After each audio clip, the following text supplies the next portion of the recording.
Kali ini aku mau membawakan satu kisah horor, tapi kali ini kisah horornya dialami oleh kakekku. Kita mundur agak jauh. Kejadiannya terjadi di sekitar tahun 70-an. Waktu itu kakekku itu suka sekali yang namanya pijat, dan kakekku itu punya tukang pijat langganan. Sebut saja namanya Bang Udin. Jadi pada suatu malam kakekku itu bertemu Bang Udin di jalan. Lalu kakekku bilang, "Din, nanti besok malam aku mau pijat ya Din ya, datang ke rumah aku ya." Dan keesokan harinya kakekku menunggu Bang Udin datang.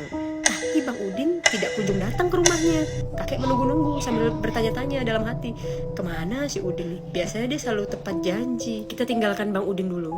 Sekarang kita geser ke kebiasaan nenek. Jadi kalau orang zaman dulu itu masak nasi itu di dandang besar. Posisinya dandang itu di atas kompor loh. Dan keesokan pagi saat nenek buka dan tutup dandang nasi, nenekku heran, kok nasinya berlendir padahal tadi malam masih bagus. Jadi itu kejadiannya sampai 3 hari berturut-turut. Nenekku kan otomatis ngadu kan ke kakek itu atas selama 3 hari berturut-turut mengalami peristiwa nasi basi dan berlendir. Ada apa gitu. Dan di malam ketiga kakekku memutuskan untuk mengintai. Jadi pada malam itu kakekku itu di teras. Saat itu jam menunjukkan pukul 2. Tiba-tiba ada bunyi tutup dandang dibuka. Dan kakekku bergegas menuju dapur. Kakek mengambil senapan. Kakek mengira itu tikus yang di dapur. Sudah pasti tikus atau kucing. Dan kalian tahu apa yang kakekku lihat? Kakekku melihat Bang Udin sedang memegang dandang. Lalu kakekku melihat Bang Udin sedang makan nasi dari dandangnya langsung. Kayak gini, diuyup. Kakekku kaget. Itu kakekku bilang cerita waktu itu udah merinding semuanya.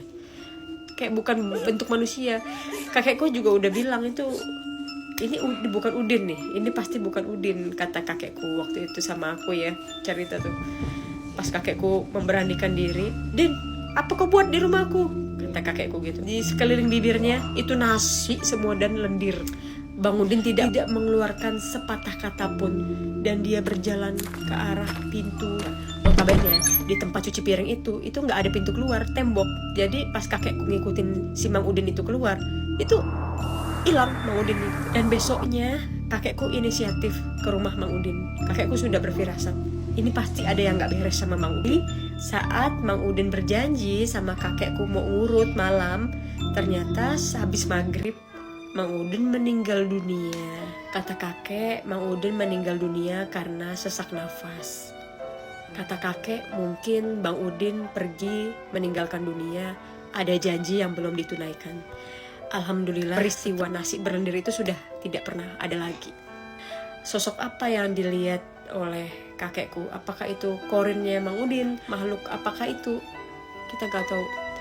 Wallahu alam, kita gak pernah tahu dunia gaib itu seperti apa. Jadi sekian ceritaku pada malam hari ini. Semoga ada hikmah yang bisa dipetik dari kisahku ini.